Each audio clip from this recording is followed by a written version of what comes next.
Assalamualaikum warahmatullahi wabarakatuh. Apa kabar semuanya? Mudah-mudahan yang menyaksikan video ini dalam keadaan sehat walafiat. Kita tetap sehat, tetap semangat untuk menjalani masa-masa di tengah pandemi COVID-19 ya. Sebelum saya lanjutkan nih apa bincang-bincang saya hari ini ya, jangan lupa tinggalkan jejaknya dengan memberikan like-nya, komennya, subscribe-nya, share jika apa yang akan saya sampaikan, jika video-video saya yang saya tampilkan di channel Kata Burno ini bermanfaat buat Anda. Terima kasih.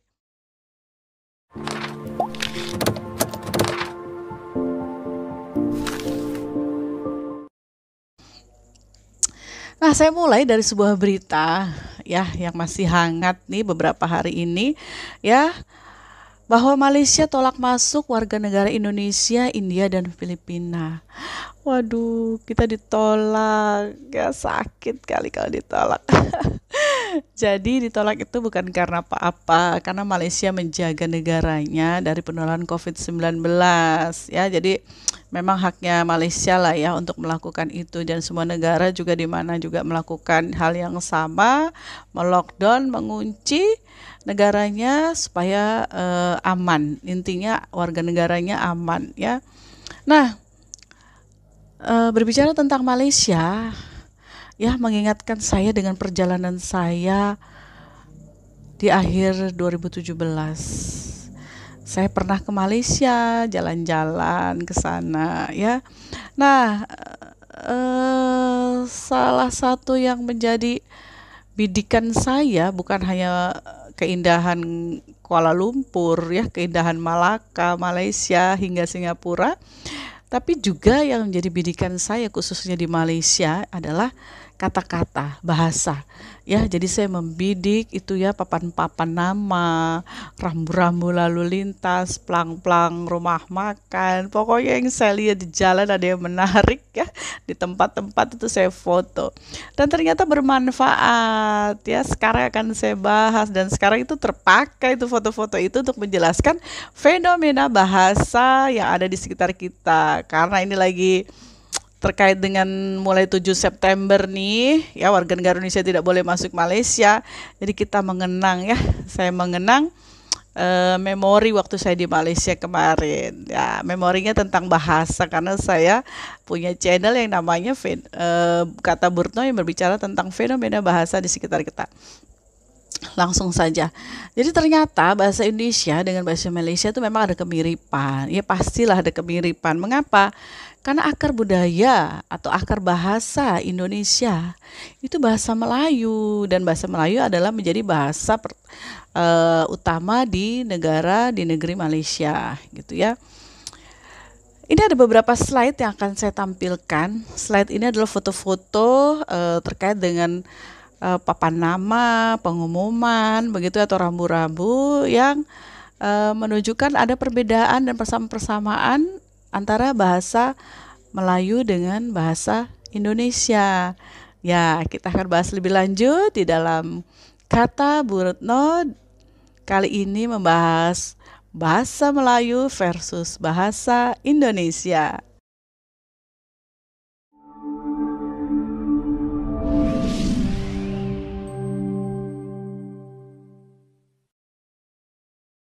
Ya, pertama akan saya bahas di kata yang saya pertemui pertama waktu sampai di bandara. Ya, waktu di bandara tuh kita kalau sudah turun dari bandara dicari duluan tuh sama ibu-ibu, ini sama emak-emak apa?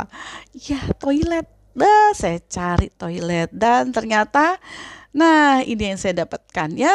Jadi ada sebuah papan pengumuman di sini yang bertuliskan tandas. Oh, tandas itu toilet. Ya, pengetahuan saya bertambah dong ya.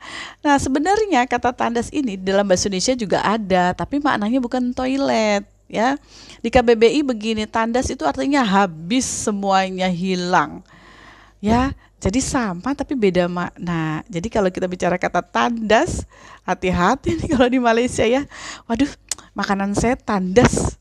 Nanti orang Malaysia bilang, "Hah, makanannya toilet." Jadi kacau deh, ya kan? Nah, jadi kata tandas yang saya temui di bandara. Lalu kata lain yang saya temui di bandara adalah kalau di bandara itu ada pengumuman-pengumuman ya tulisannya immigration ya, immigration. Nah, kalau dalam bahasa Indonesia imigrasi. Ya, itu buat orang yang akan mengurus paspor dan sebagainya karena dari luar negara tersebut ya. Kemudian kata lain yang saya temui adalah tuntutan bagasi. Tuntutan bagasi, tuntutan apa? Kalau bahasa Indonesia kita misalnya klaim bagasi. Jadi kalau bagasi Anda hilang, rusak dan sebagainya, Anda bisa klaim di situ. Ya, kata lain yang saya temui adalah balai ketibaan. Lalu balai ketibaan, tiba-tiba ya balai ketibaan. Balai ketibaan dalam bahasa Indonesia mungkin disebut ruang kedatangan karena tiba ya datang. Jadi balai ketibaan. Jadi kita menunggunya di balai ketibaan karena kita datang gitu ya.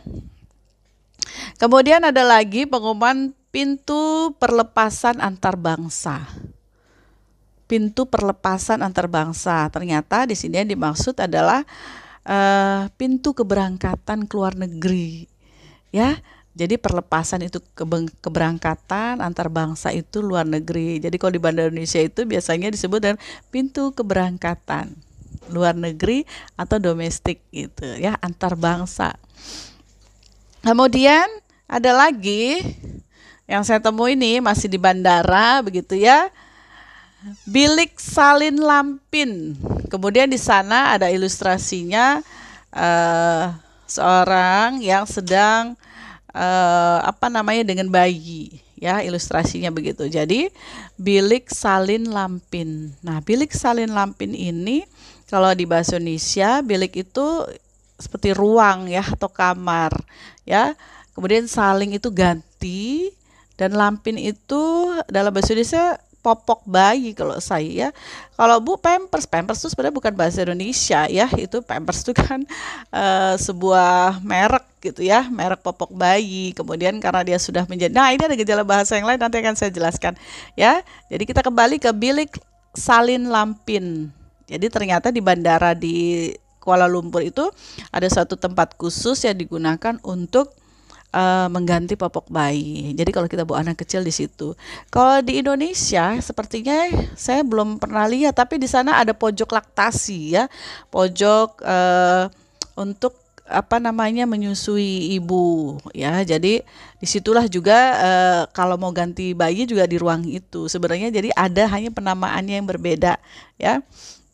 Kemudian ada pengumuman di bandara itu kan ada toko-toko ya menjual makanan. Nah, ada pengumuman begini. Notis. Para pelanggan dimaklumkan bahwa semua harga tertakluk kepada 10% CAJ perkhidmatan. Lalu kalau dalam bahasa Indonesia apa ya, kita mengerti sih ya. Lalu saya coba uraikan. Notis itu pengumuman ya, karena sama ya dari bahasa Inggris kemudian mungkin diserap bahasa Melayu menjadi notis, tulisannya seperti itu. Kemudian para pelanggan sama dimaklumkan. Mungkin kalau dalam bahasa Indonesia kita akan sebut harap maklum ya. Kemudian bahwa.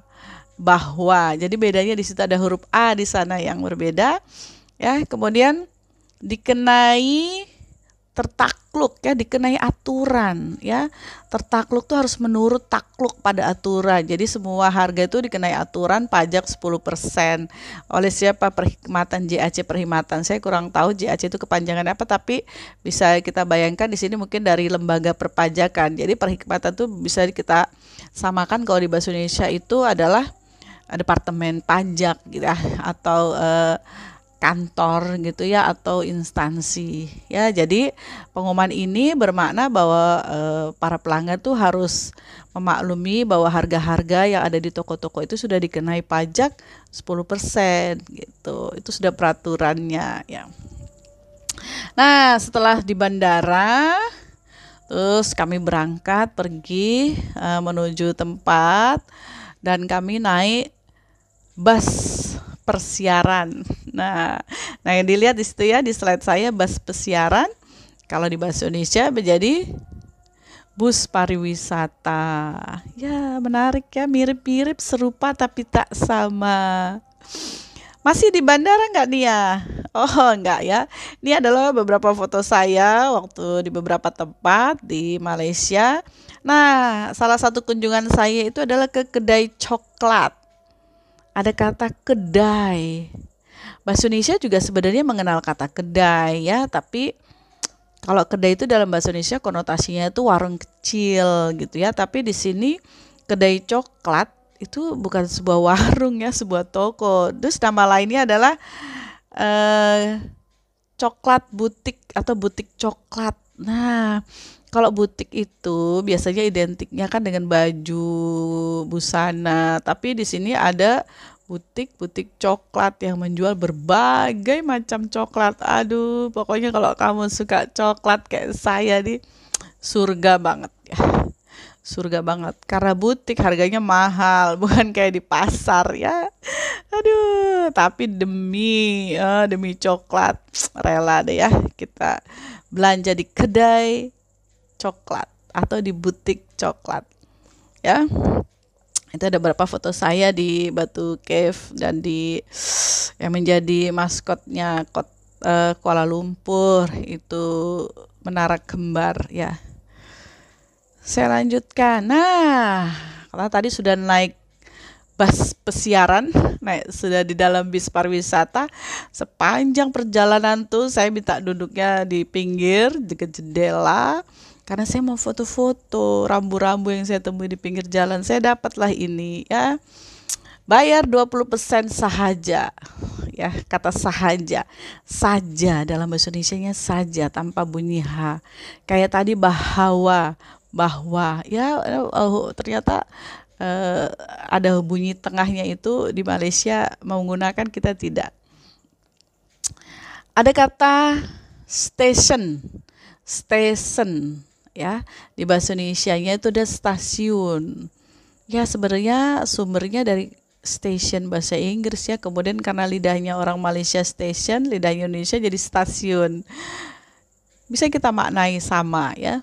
Kemudian nah di suatu tempat itu ada tempat penukaran uang nih, perniagaan perkhidmatan uang berlesen ya. Niaga itu juga bahasa Indonesianya ada sih, kita pakai sebagai bahasa Indonesia. Niaga itu terkait dengan jual beli ya, perdagangan ya, jadi bisa kita samakan lah ya, niaga itu jual beli. Kemudian perkhidmatan tadi seperti lembaga atau kantor atau instansi ya. Kemudian uang, nah uang sama ya maknanya uang, tapi penulisannya beda. Kalau Malaysia pakai W, uang, kalau Indonesia pakai U.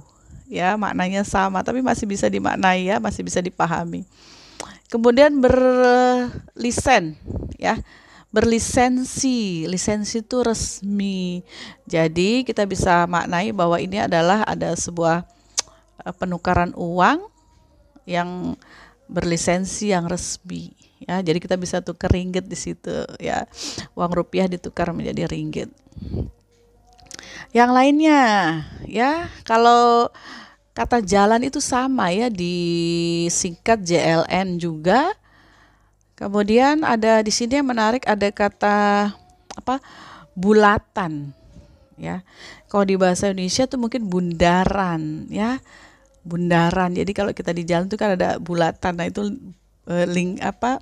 bundaran. Di Malaysia sebutnya bulatan ya, sama, ada bundar, ada lingkaran, ada jalan lingkar ya, terus kemudian ada bundaran ya, bundaran HI ya, kita jalannya bundar. Nah kalau di Malaysia disebut bulatan. Kemudian ada lagi pengumuman yang saya foto ya, awas kendaraan bomba keluar masuk, kurangkan laju ya. Kendaraan ya, kalau di bahasa Indonesia disebut kendaraan ya. Bomba, nah bomba ini kayaknya di bahasa Indonesia saya cari tidak ada ya, tapi saya cari di kamus bahasa Malaysia, bomba itu artinya pemadam kebakaran, lalu diakronimkan kita menjadi damkar. Jadi ini sebuah pengumuman yang awas kendaraan damkar keluar masuk, kurangkan laju. Kurangkan laju, kurangkan itu berarti kurangi laju kecepatan. Jadi diminta untuk mengurangi kecepatan karena kendaraan damkar akan keluar masuk. Masih bisa kita pahami ya? Oke, itu pengumuman-pengumuman papan-papan rambu-rambu yang saya temui di jalan, lalu saya foto, saya bidik ya. Ada satu lagi ya, slide lagi yang akan saya sampaikan. Ini ada pengumuman ketika masuk jalan tol begitu ya, ada di Jalan Tun Razak. Nah, ini ada yang menarik yang mirip-mirip dengan bahasa Indonesia, 150 meter di hadapan. Ya. Jadi ada jalan putaran di depan, di hadapan. Ya, jadi kita bisa di hadapan tuh di depan sana akan ada putaran 150 meter. Ya, masih bisa dipahami di hadapan. Nah, ini ada pengumuman nih, ada papan. Ini kalau nggak salah di Putrajaya ya. Di Putrajaya kami mampir di area perkantoran, kemudian di sana ada masjid juga. Di sini ada pengumuman ya. Kalau kita baca, notis pemberitahuan dilarang, prohibited ya. Di sana ada rambu-rambu. Kalau di kita yang P lalu disilang begitu ya, dilarang parkir. Di sana bilangnya dilarang meletakkan kendaraan. Ya, kalau Indonesia bilang dilarang parkir di sini, gitu ya. Lalu yang kedua, dilarang melakukan sembarang aktiviti sukan atau permainan beroda. Ya, sembarang. Mungkin di sini maksudnya segala ya, pokoknya segala sesuatu aktivitas, activity itu dalam bahasa Indonesia aktivitas ya. Kemudian sukan. Nah, ini yang sukan yang benar-benar dalam bahasa Indonesia tidak pernah saya dengar ya. Kemudian saya coba cari, ternyata artinya adalah permainan beroda, dan gambarnya itu situ memang sepatu roda. Jadi di sini dilarang melakukan aktivitas bermain sepatu roda. Ya, enggak boleh. Kemudian pakai roller itu ya, sepatu roda itu ya. Kemudian ada lagi dilarang menjalankan transaksi perniagaan atau penjajahan. Jadi dilarang menjalankan transaksi. Jadi di sini transaksinya maksudnya ada transaksi jual beli ya, dilarang berjualan ya. Di sini ada penjajahan ya, berjualan berdagang itu tidak boleh juga di area ini ya. Kemudian di sepanjang kawasan ini kecuali acara rasmi, RASMI, di sana penulisannya dalam bahasa Indonesia resmi. Oh gitu. Jadi kalau nggak ada acara-acara resmi nggak boleh ya, nggak boleh jualan di situ, nggak boleh main sepatu roda di situ ya. Tapi kalau ada acara mungkin ya dikhususkan boleh dibuka ya. Dan pengumuman ini ya masih bisa dipahami ya, walaupun ada beberapa kata yang baru yang tidak ada dalam bahasa Indonesia. Nah, jadi itu baru sampai di ini ya, di pelatarannya Putrajaya. Nah, di selebihnya nanti akan saya ceritakan. Tapi dari pembahasan tadi, dari beberapa bahasa atau kata-kata yang saya temui tadi, bisa disimpulkan bahwa ada kosakata yang mirip gitu ya, terutama yang kita serap dari bahasa asing, bahasa Inggris. Cuma nanti cara pelafalannya ternyata berbeda ya. Dari bahasa Inggris immigration, di Malaysia jadi immigration ya pakai E, kemudian di Indonesia jadi imigrasi pakai I ya. Kemudian ada juga kosakata yang dari bahasa Melayu asli ya, tapi cara penulisannya beda, wang ya. Kalau di Malaysia pakai W, kalau di Indonesia pakai U. Dan ada juga kata-kata yang sama tapi ternyata maknanya jauh berbeda. Kata tandas tadi, kalau tandas di Malaysia itu artinya toilet, tapi kalau tandas dalam bahasa Indonesia tuh habis ya. Jadi dari perjalanan saya nih dari bandara sampai ke Putrajaya itu ada beberapa kata-kata menarik ya.